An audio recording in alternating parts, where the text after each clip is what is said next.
few weeks ago, we talked about, we did an in-depth dive on bring a trailer versus P-car market, and not the two auctions specifically so much as does it make sense to relist a vehicle from one auction to the other? Oh, yeah, or 'cause really relist it at all. Because we talked about there's some cars that were kind of like making the rounds. If they didn't meet reserve, didn't sell. Yep. Let's try the other one. Let's try the other online auction. Let's try the other one. Let's try the other one. And in general, we found statistically it did not make sense. However, people are still doing it, and there is a kind of an epic fail example of this in a Ferrari 512 TR. Bring a trailer 3 different times, which is fantastic. Now, I stumbled across this because I was looking at a Ferrari 512 TR in Europe. I really happened to like those vehicles, and I was watching one on the Collecting Cars auction site over there. I was running comps on Euro 512 TRs in the U.S. because there is a difference in value between Euro cars in the U.S. versus North American spec cars. Sometimes the Euros are worth more, sometimes they're worth less. It depends on the car, the situation, et cetera, et cetera. But in this case, I was looking at one particular comp, and I saw a 92 Ferrari 512 TR. I'm sorry, a 92. And it sold for only $176,000, 30,000 kilometers, so like 18,000 miles. And it appeared to be a fairly nice car other than maybe needing some service. It had the Classiche Red Book. That's always a good thing to have. And it sold no reserve for $176,000. Doug, I need to be on. I need to have a man-to-man talk right now. I have no idea what the market is on a 512 TR. Is that low?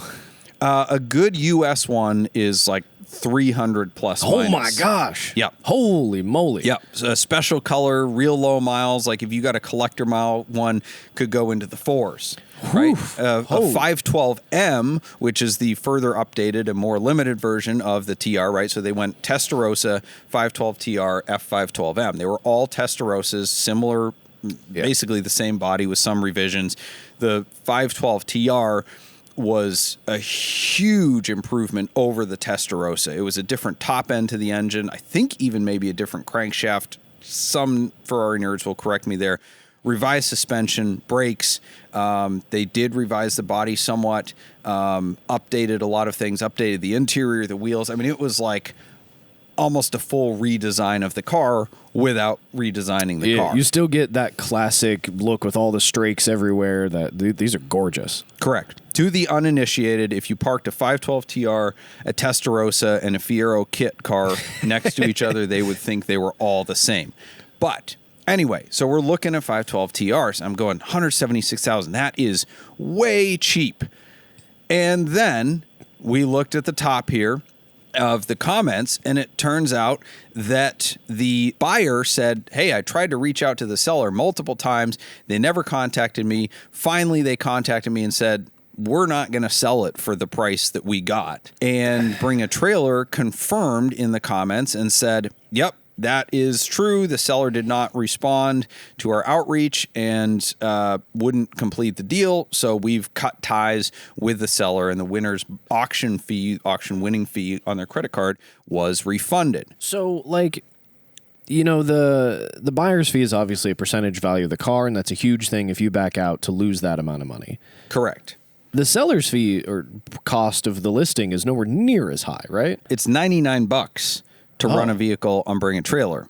So you're out $99 if you decide not to go through with the deal. But you're also banned. Yeah, I don't know if this user was somebody selling a lot of cars or if that really mattered, but you know. No, it was their first car ever sold. Yeah, so it really didn't matter. Well, no, it was their third listing for the same car. Ew. So here is exactly why this doesn't make sense to do, okay?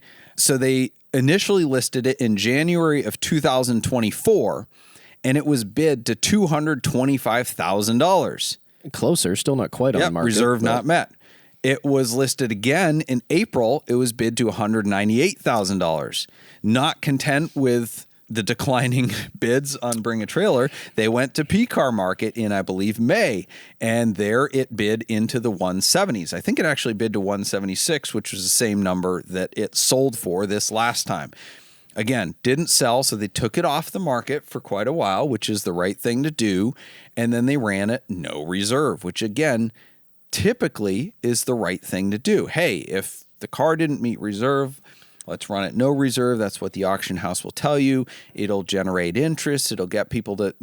You've already run this car 3 times. It hasn't sold. So do it no reserve, because then people will go, okay, now I can actually buy the car, and they'll bid to what you want. Well, that backfired. Significantly. I'm not a mathematician, but it went down like 20 grand every time it was listed on Bring a Trailer. Yes. Yikes. Yes, it did. 27 and then 22. They also didn't take new photos. They literally reused the photos from their first listing, which was almost a year prior. Not great. So, yeah, it was this dealer's first rodeo. And prior to their purchase, it had sold for an undisclosed amount, but the estimate was 150 to 200K euro at an auction over in Europe in 2023. So it's likely that this dealer purchased it in 2023 from this auction house overseas and thought, oh, gee, I'm going to play the arbitrage. I'm going to pick this up for 160K euro, bring it over. They're selling for 300 grand. Didn't realize the Euro ones were as big of a discount. Maybe they did, maybe they didn't. But I used Epic Vin, another shameless plug. Not shameless, it's another plug. We're not even sponsored. Right. Well, sort of. We do have an affiliate program. So again, if you're researching the history of cars, click the link in the show notes. Check out Epic Vin. You need to have it. It's great because it shows historic listings, even classified listings that you wouldn't be able to find. So you can get some backstories on it. So I was able to find out that in September of 2023, this dealer, it's fcauto.com, put it up for 300 grand. So they went from asking 300 grand. They then lowered the price to 210 in June. So that was after the first 3 failed auctions. But if they had taken the first one at 225, now they're asking 210. Like, you totally missed. There's an old saying, the first bid is the best bid. The first offer is the best offer, right? Yeah, somebody comes in, it's like, here's the first offer on a house, here's the first offer, whatever. People are like, oh no, wait it out. Sometimes the first offer is the best offer. Now, I mean, who knows? There might have been shill bidding. The 225 might not have been legit. We don't know. I did not dissect every single person's bid on there or whatever. But anyway, so we see that they listed it, and then it's still in the photos from current listings at this dealer in Virginia. So it's obvious that this sale didn't go through, which we already know, which is kind of crappy, right? If you list something no reserve, be ready to sell it, right? Well, yeah, I mean, that's what you're saying when you list something no reserve, is it's gone. Right. Whatever it is, it's out. Right. If you don't like the number, at least do the slightly less shady thing, which is buy it back yourself, pay all the fees, and win the car yourself. Yeah. Right? Some people won't agree with that either, but at least it's like, well, I'm paying the consequence of, holy crap, this car tanked. There was no bidders in the room. I'm not going to let this go for way under market. I will just take the hit, and I'll pay the 10 grand to buy my own car back. At least you're doing a real transaction, albeit with yourself. It's not a fake one. Like, you're still paying the auction house. Whatever. They didn't do that. Should have sold. I looked at their website, and it's not really surprising that this arbitrage didn't work, because at least from appearances, they're a very pedestrian dealership. It's a lot full of Buicks and Toyotas and, one old Porsche Boxster in the background. But the 512 TR is like, it's the cumulative value of half their inventory in this one car. So it seems like this is kind of an outlier, like one of these things where car dealers will be like, oh, I got my dealer license. I'm going to play around with flipping exotics so I can have them for a bit and look cool, and I don't have to pay sales tax and whatever. Like, that's fine to do. It just, this was an experiment gone bad. Now, I did follow up with the dealer. I did call the dealer to get their side of the story. Okay. Yes. Do tell. Now, the person I talked to was not the manager at the time that this all went down with Bring a Trailer. So this is secondhand information, but according to the representative of FC Auto that I spoke to, the buyer was not ready to consummate the deal, and he had to like move money around or whatever. And so like there were some strings attached to the payment. So they blamed the buyer for not completing their end of the transaction. Which is interesting because per the comments on Bring a Trailer, there was essentially almost no communication. Correct. And we deal with this all the time where people say, hey, I just got approved for financing. It's going to take 4 days. Here's the process. Or I need to pull money out of my money market. It's going to take 2 days for the transfer. We get that. That's understandable. Bring a Trailer even has policies in place to allow for that. You don't have to wire money the instant you win it. But according to the comments, the buyer tried and tried and tried to reach the dealer, could not reach the dealer. So I'm siding with, I think Bring a Trailer and the buyer were in the right on this one. I think, and this has happened before, where people sell their cars, no reserve, don't like the number they got, and just ghost the seller or just say, I'm not going to sell it. Well, and that's the interesting thing about Bring a Trailer and any other auction site like this, where it's like private parties or dealers listing, and the site's purpose is to bring the market. It's not to handle the payment. You know, I'm pretty sure you buy a car at like a Gooding auction, you can't really walk from, you're not pulling your car out because they're saying, we have this, we've put in the work, it's in this, but you know, the whole business, like there is a structure. It from Gooding. Gooding is a licensed dealer. They are escrowing, they are middling the transaction. So I think like obviously there's an inherent risk, but I think obviously for the most part, everybody plays ball. That's what it's beneficial for everybody. Find the car you want, be able to sell the car. The success rate is very high. People always highlight, oh, well, Bring a Trailer is a sham because, you know, this seller didn't go through, there's shill bidding, there's this, there's that. Very low instances of this. And they do tend to take decisive action when it does occur. They do. Do you think, Doug, that there should be some sort of a more significant penalty for backing out on a sale? For the seller. For the seller. And that was brought up in the comments as a suggestion. Probably. I think they should authorize the seller's credit card the same way they do the buyer's and say, if you renege on the deal, we're going to charge you. But I think that would be tougher because now you're essentially like charging them a fine. And so you would get into more detailed arbitration of these situations because they are a lot of he said, she said. For sure. Like that would make it, you'd have to go to court, I think, to resolve this. Yeah. So I don't think it's worth it for Bring a Trailer. It's not endemic. It's not a big problem. It happens every now and then. And, you know, crappy sellers are going to be crappy sellers, and same thing with buyers. And, you know, they can always dispute the charge on their credit card. And is it really worth all that fight? Probably not. Because if somebody's going to be a shady seller, good luck forcing them to go through with the deal.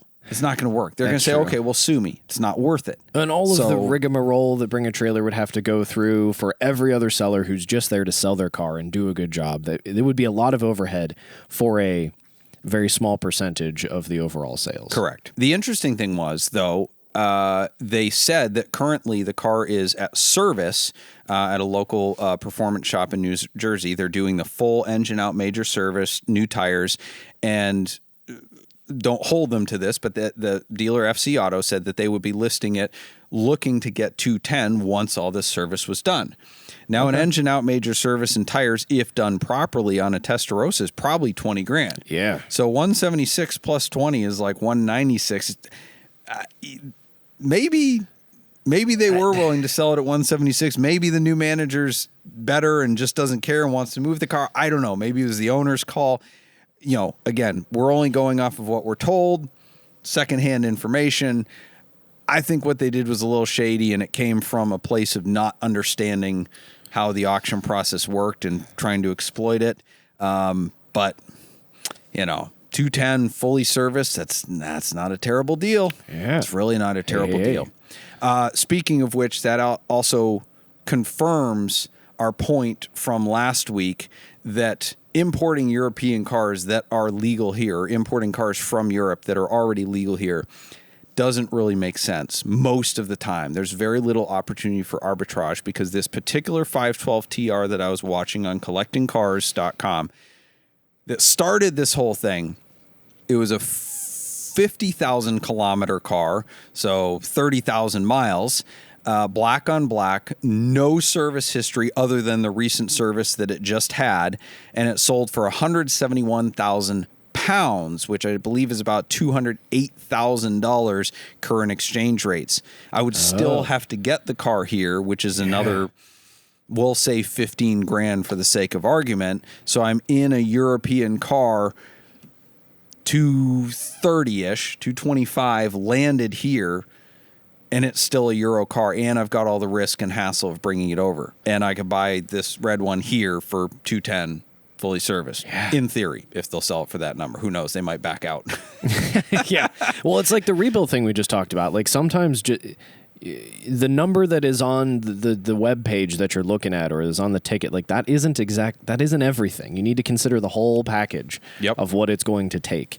The time and the frustration and whatever else involved, the risk, all that costs money, even if it's not money that leaves your pocket immediately to pay for the car. And that quickly, the same thing happened with the Mercedes CLK Black Series this week. Somebody tried the auction arbitrage. A dealer bought it off of Cars and Bids in September for 91 grand plus auction fees. They tried running it on Bring a Trailer, thinking, oh, well, Bring a Trailer is better than Cars and Bids. And arguably, it probably is. Better marketplace for a car like the CLK 63 Black Series. It only bid to 84. So they said, well, screw it. We'll try P-Car Market. Why not do all the auctions?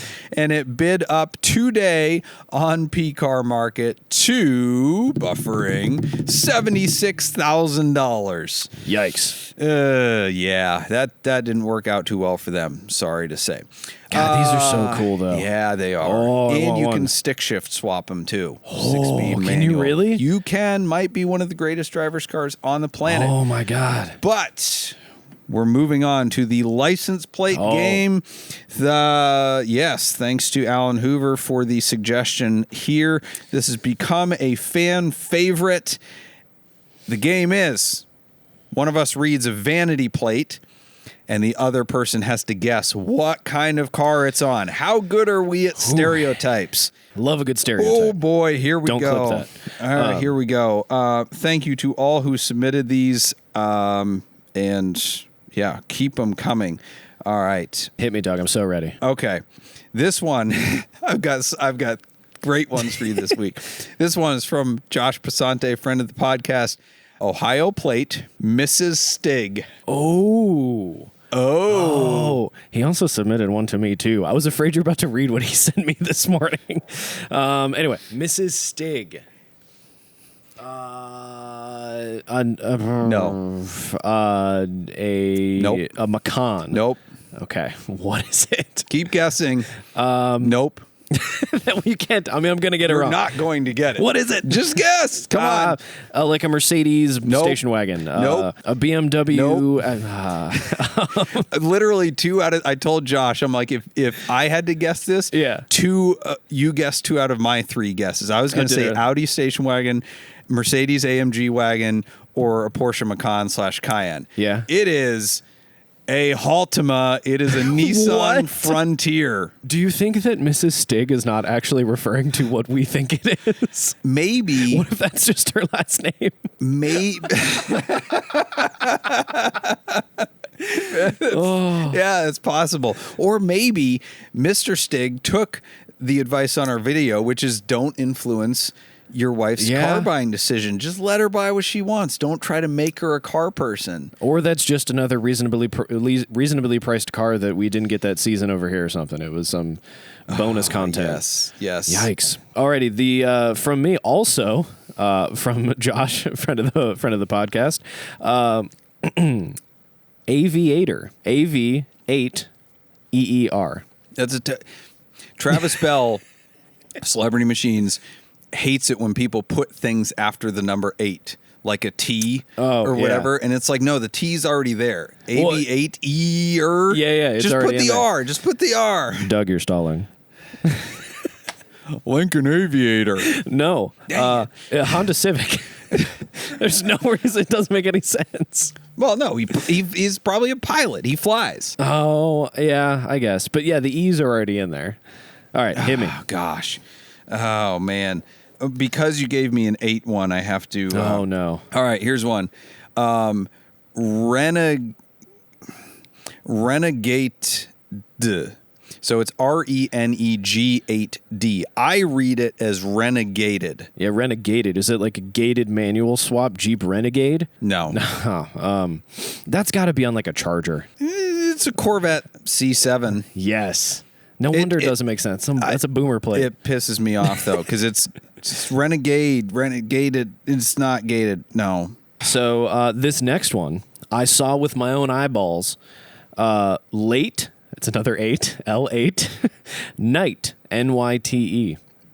Is the car black? No, it wasn't. Did they have party plates? No. Did they have like a lot of DUIs? That's why it's late night. Are they a vampire? Well, they might have been, actually.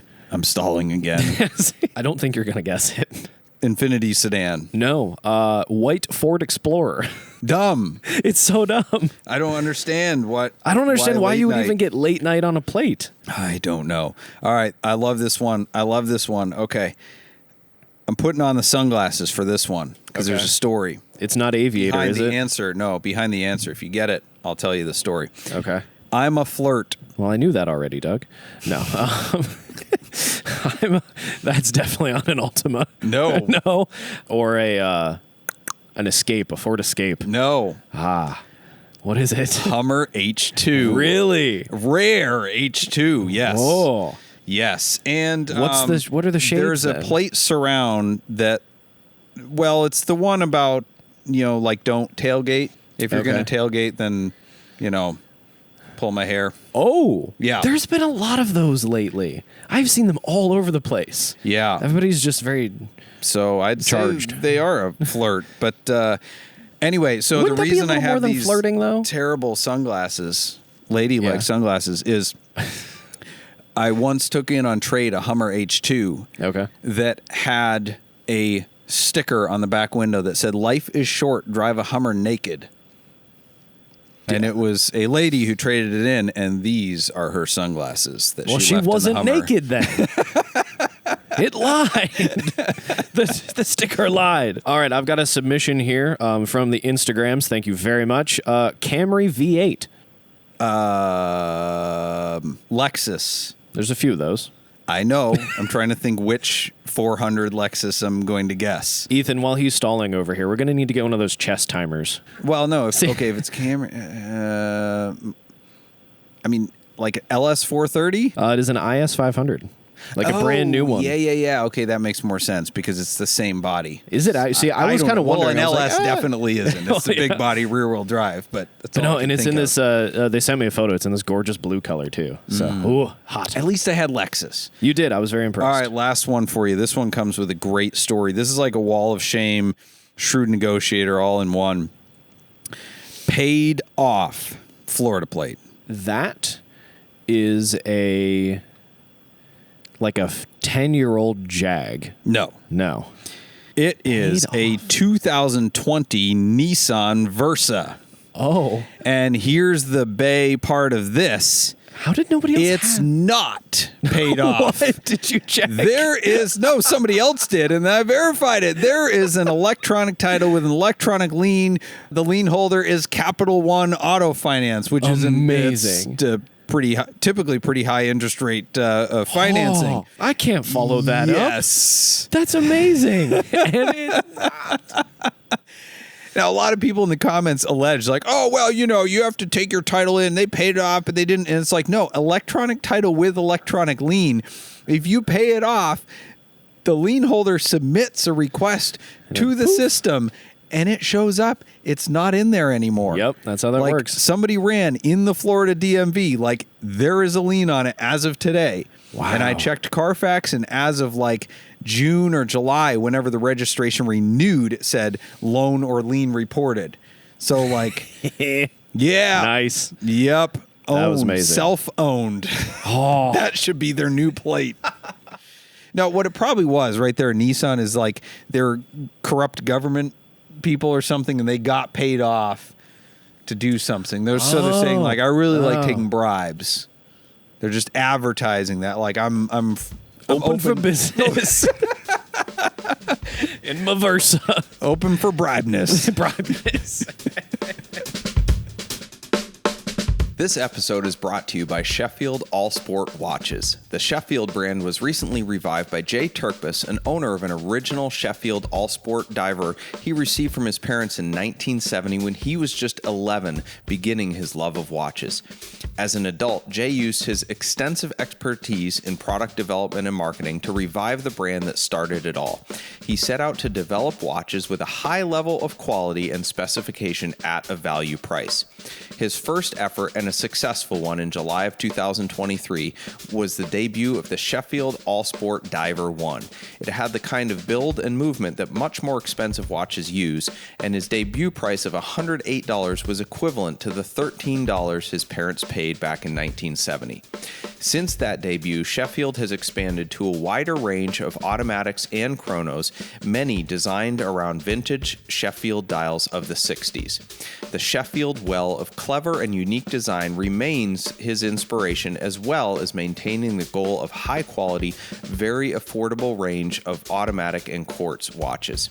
Sheffield watches, value on merit, not just price. I love mine. Get yours at SheffieldWatches.com and mention that you heard about them on SwitchCast. Thank you for joining us for SwitchCast with Doug Tabbutt and Tyler Sanders, produced by Ethan Huffnagel. SwitchCast is an automotive entertainment and opinion show, and nothing we say should be taken very seriously. We do not give tax, investment, legal, emotional, or professional advice, and the only licenses we hold are driver's licenses. The opinions expressed on this show are exclusively held by the people pontificating at that moment and do not reflect the values of our producers or sponsors. Our theme music is provided by Emily and Ivory. You can stream their full album on Spotify or SoundCloud. If you like this show, you can stream it in its entirety on your favorite audio podcast platform. Check out switchcast.live for more info.